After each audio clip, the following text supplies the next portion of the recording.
साखर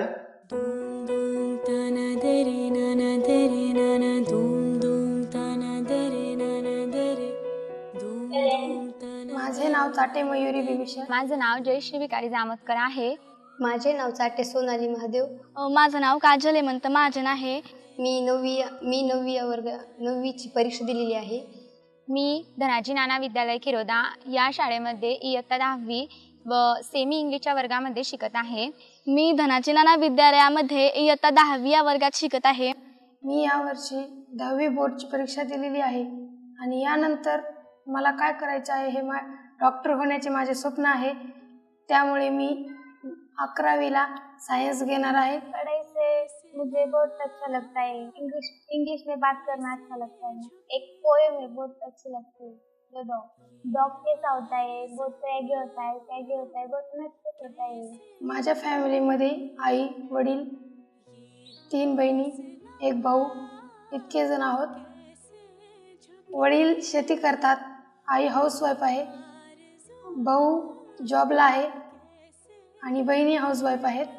आणि मी तर एवढंच, मी लहानपणापासून माझ्या आईने तर मला एवढं प्रेमळ स्वभावाने आणि ती मला नेहमी सांगत असते की बाळ तू जेव्हा मोठी होशील ना तेव्हा खरंच तू सुद्धा दुसऱ्यांचा असंच हे कर आणि मुलीला शिकवायचं. मुली आणि मुलगा यांच्यामध्ये कधीच भेदभाव करायचा नाही. आमच्या घरात सुद्धा आई मुलगी आणि मुलगा यांच्यामध्ये कधीच भेदभाव करीत नाही. एक खंत वाटते की मी जेव्हा आता मी 10वीला जाणार म्हणून मी जे काही क्लासेसला येत होते तेव्हा रस्त्याने बघते की आमच्या गावातली जी काही मुस्लिमांची वगैरे जी वस्ती आहे ती रोज गावात रस्त्याने जे शेतं असतात त्यांच्या घरी ते त्यांच्या आई सुद्धा आणि ते त्यांच्या छोट्या छोट्या मुलींना घेऊन सुद्धा कामाला येतात. त्यांना बघून अतिशय वाईट वाटतं की मी एका दिवशी रस्त्याने जात होती आणि तेव्हा एक अगदी छोटी मुलगी तिच्या आईसोबत एवढ्या उन्हातानात कडक सूर्याच्या उन्हात तिला निंदू लागत होती. तेव्हा हे बघून मला फार वाईट वाटलं की यांच्यापेक्षा आपली स्थिती किती बरी. आपले आई बाबा तर आपल्याला रोज शाळेत पाठवतात, आपल्याला शेतात कामाला बोलवत नाहीत, आपल्याला साधं घरचं काम करायला ते नाही म्हणतात केव्हा. आणि या मुलींना तर शेतातलं काम त्यांना घराची आर्थिक परिस्थिती सुधारण्यासाठी त्यांना हातभार द्यावा लागतो. हे बघून फार वाईट वाटतं की मनात तेव्हा विचार आला की या मुलींना असं का करावं लागतं बरं, का त्यांना शिक्षण घेऊ देत नाही. त्यांना जर शिक्षण घेऊ पण देत असतील पण त्यांच्या घरातील जी आर्थिक परिस्थिती असते ती थोडीशी हलाखीची असल्यामुळे त्यांना कदाचित त्यांचे आई बाबा हे शेतात कामासाठी पाठवत वगैरे असतील. मेरी दोस्त थी, उसके घर वाले ने शादी करने का कहा तो उसने मुझे कहा कि मेरी शादी होने वाली है. तो मैं उसके माँ से बोली कि तुम क्यों शादी कर रहे हो, मेरे पापा तो नहीं है लेकिन मेरी माँ मुझे बहुत पढ़ा रही है. तुम क्यों नहीं पढ़ रहे हो, तुम्हारे पिता तो बिजनेसमैन है तो तभी तक तुम क्यों पढ़ नहीं सकती. आई जी असते ती कधीच भेदभाव करीत नाहीत पण हा समाज का तिला बळी पाडतो त्या गोष्टी करायला, का तिला त्या समाजामधून अशाच ज्या अवहेलना असतात त्या का शोषाव्या लागतात आणि आईचं जीवन का असं असतं, स्त्री ही का अशीच असते. या प्रश्नांची उत्तरं मला आता खूप जाणून घ्यायची एवढी तीव्र इच्छा निर्माण झाली आहेत ना, मी खरंच या प्रश्नांची उत्तरं कधी ना कधी शोधूनच काढेल. तर माझ्यासारखे डॉक्टर होण्याचे स्वप्न अनेक मुलींचे असतात. माझ्या शेजारी काही मुली आहेत तर त्यांना शिकण्यासाठी घरचे प्रॉब्लेम आहेत, त्या शिकू शकत नाहीत. त्यांचे स्वप्न असतात परंतु त्या काही घरच्या अडचणी असल्यामुळे शिकू शकत नाहीत. त्यांचे लवकर लग्न केले जातात, त्यांचे आईवडील त्यांना शिकू देत नाहीत. तर हे मला विचारायचे आहे कोणाला तरी. मला याचे उत्तर पाहिजे की त्या का शिकू शकत नाहीत किंवा कोणत्याही शाळेत कोणत्याही कॉलेजमध्ये मुलं जास्त असतात व मुली कमी असतात. कोणत्याही खेळामध्ये किंवा कशामध्येही मुलं जास्त असतात आणि मुली कमी असतात. हे मला जाणून घ्यायचे आहे कोणाकडून.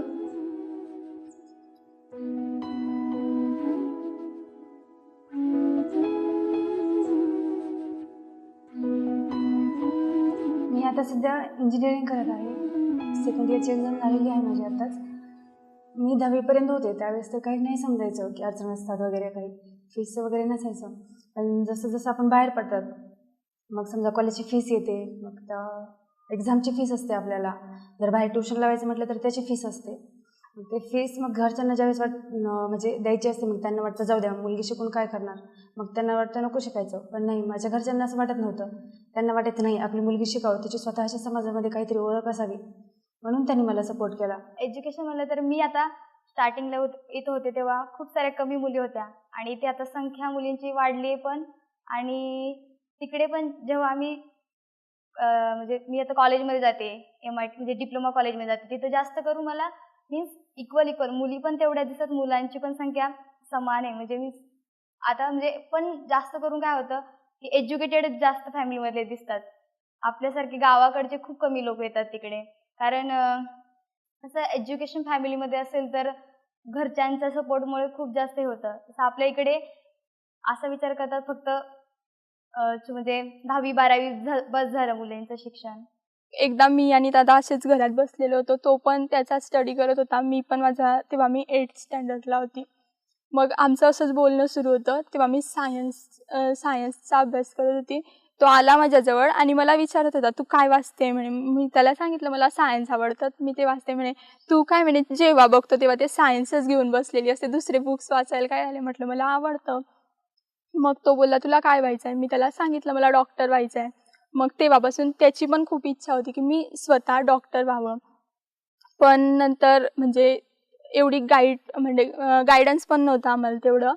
मग नंतर समजलं की मेडिकलमध्ये फीज पण खूप असते. मग त्याच्यामुळे एवढं म्हणजे थोडं मनावरती कंट्रोल केलं, नको आता म्हणजे आपल्या शिक्षणावरती जर एवढा खर्च होईल तर मग अजून आपल्याकडे आपले 2 भाऊ आहे, त्यांचं पण एज्युकेशन चालू होतं. शिवाय मी घरातली परिस्थिती पण बघत होती की घरात इकॉनॉमिकली खूप वीक होती आमची फॅमिली.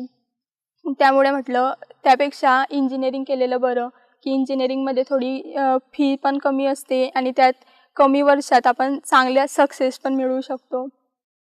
आजूबाजूला गावाकडचे लोक बोलत होते की कशाला पाठवायचं मुलीला 10वी नंतर बाहेर, जर मुलगी बिघडली तर काय होईल. आता मी 6 वर्ष राहते, सगळ्यांना माहिती आहे. आता पण सगळ्यांना कळते की मुलगी आहे तशी आहे, म्हणजे बिघडणे तिच्यात तसं काही झालं नाही. आपल्या घरचं वातावरण आपल्यावर म्हणजे आपल्या ह्याच्यावर डिपेंड करतं, आपल्यावर डिपेंड करतं सगळ्या गोष्टी, की आपण काय करायचं, कसं घ्यायचं इन्व्हॉर्मेंटमधनं, ते आपल्यावर डिपेंड करतं. आणि घरच्यांनी माझ्या खूप सपोर्ट केला मला हे करण्यासाठी. मग नंतर आईच मला म्हणायची, नाही गं म्हणे, असं थोडी असतं, त्यांची मुलं तशी निघाली म्हणून आपली पण अशीच निघतील असं थोडी म्हणे, आणि तू एज्युकेशनसाठी जाते म्हणे आणि आम्हाला तुझ्यावरती पूर्ण विश्वास आहे.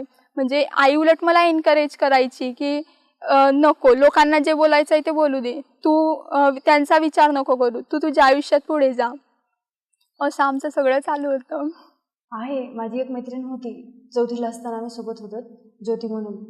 पण तिचे आई वडील ऊसतोडीला जायचे, तर मग त्यांना मुलगी सोबत कशी न्यावी, मुलगी मोठी होत जाईल, मग नंतर तिचं लग्न तरी कसं करावं. मग पैशाचा पण प्रॉब्लेम होता, तर मग त्यांना ऊसतोडीला जावं लागायचं. त्याच्यामुळे त्यांनी तिचं 4थीतच लग्न करून टाकलं होतं. सर्व मैत्रिणी अशा संध्याकाळ झाली की घरी कॉल करायचो, आईशी बोलायचं, बाबांशी बोलायचं. पण ती तसं म्हणजे तिच्या बाबतीत मला कधीच जाणवलं नाही. म्हणून मी तिला एकदा असं सहज विचारलं की तू का तुझ्या घरी कॉल करत नाही. तेव्हा तिने मला सांगितलं की मी एज्युकेशन करते आहे, या गोष्टीचा माझ्या फॅमिलीला विरोध आहे आणि म्हणून ते माझ्याशी बोलत नाही. तर जवळजवळ तिने सांगितलं 3 वर्ष झाले की तिचे वडील तिच्याशी एक शब्दसुद्धा बोललेले नव्हते. तरी म्हणजे त्या मुलीला मी सॅल्यूट करते की तिला तिच्या फॅमिलीचा, तिच्या स्वतःच्या वडिलांचा विरोध असताना ती त्यांचा विरोध ॲक्सेप्ट करून सुद्धा ती डिप्लोमा तिथे कंप्लीट करत होती. उसके पेरेंट्स घर की परिस्थिति के कारण उसके पेरेंट्स उसके पैसे नहीं देते, फी नहीं देते ना. नहीं तो मैं मेरे मम्मी पापा से बात कर उसे फी दूंगी. ही म्हणजे माझीच मैत्रीण होती ती पण अगदी केव्हा जेव्हा परीक्षा असायची तेव्हा शाळेत यायची. मग माझ्या मनात विचार आला की हिला अजून साधं क ख ग घ येत नाही आणि मग ही पुढे जाऊन हिला वाचता कसं येणार, लिहिता कसं येणार, आणि विशेषतः म्हणजे जर आजच्या स्पर्धेच्या युगात टिकायचं असेल तर शिकणं फार महत्त्वाचं आहे. म्हणून मी तिला रोज तिला जेव्हा वेळ असेल तेव्हा मी तिला संध्याकाळी तिला टाइम सांगितला होता आणि ती माझ्या घरी यायची आणि मी तिला माझ्या पाठीवर क ख ग घ अशी शिकवायची. तिचं 2 मैत्रिणी होत्या त्या तिचं एकचं नाव होतं परवीन आणि एकचं नाव रुखसान होतं. आणि नंतर जेव्हा असं 5-6 तरी दिवस झाले असतील आणि ते जेव्हा त्यांना 12 खडी ही फक्त 12 खडीच अजून पूर्ण यायला लागली, तेव्हा मला पण असं वाटलं की अरे वा, मी तर एका शिक्षकांसारखं शिकवलं यांना. एवढी छोटी असूनही मी यांना बाराखडी पूर्ण शिकवू शकले आणि त्यांच्या आईनेही माझे खूप आभार मानले होते आणि तेव्हा मला खूप छान वाटलं होतं. आणि मला पण असं वाटलं होतं की मी सुद्धा एका गरीब घराण्यातल्या मुलीला तयार केलं.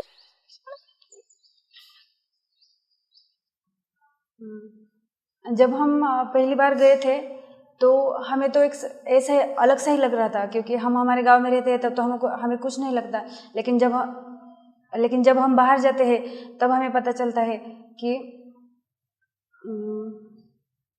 तब हम लोगों को उनमें एडजस्ट होना पड़ता है. तब हमारा बोलने का तरीका और हमारा कॉन्फिडेंस लेवल भी हमारा अच्छा बनाना पड़ता है.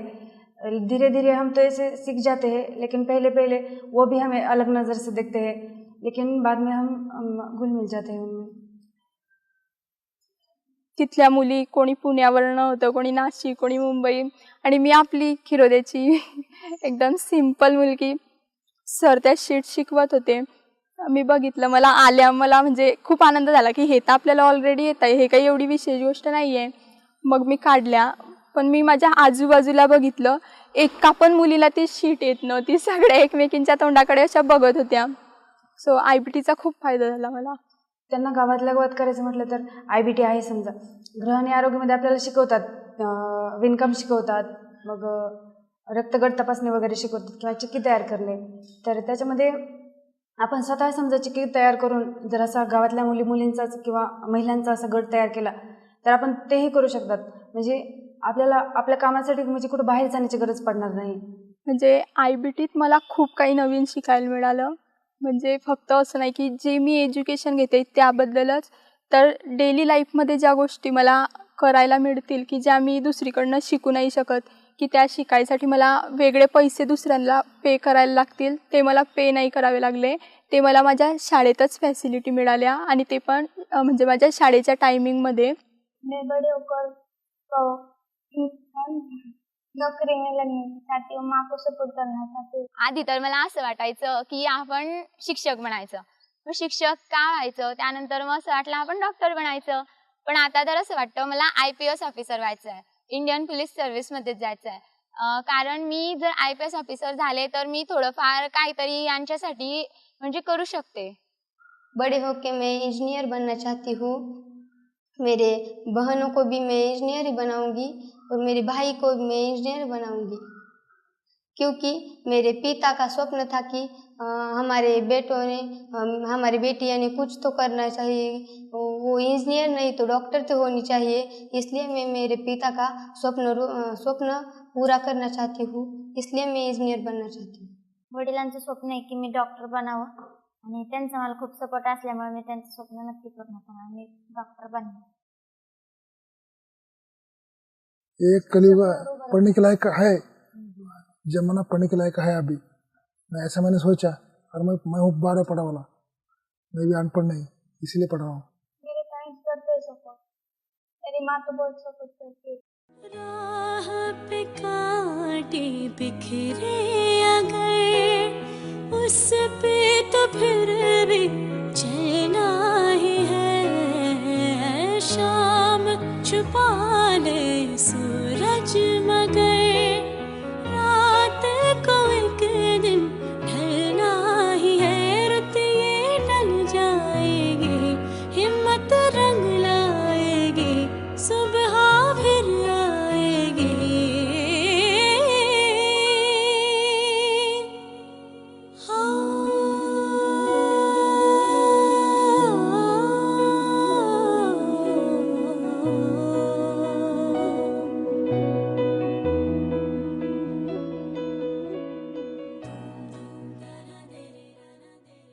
हा, समाजाचा विचार केला पाहिजे, पण केव्हा, जर आपण काही वाईट करत असलो तेव्हा.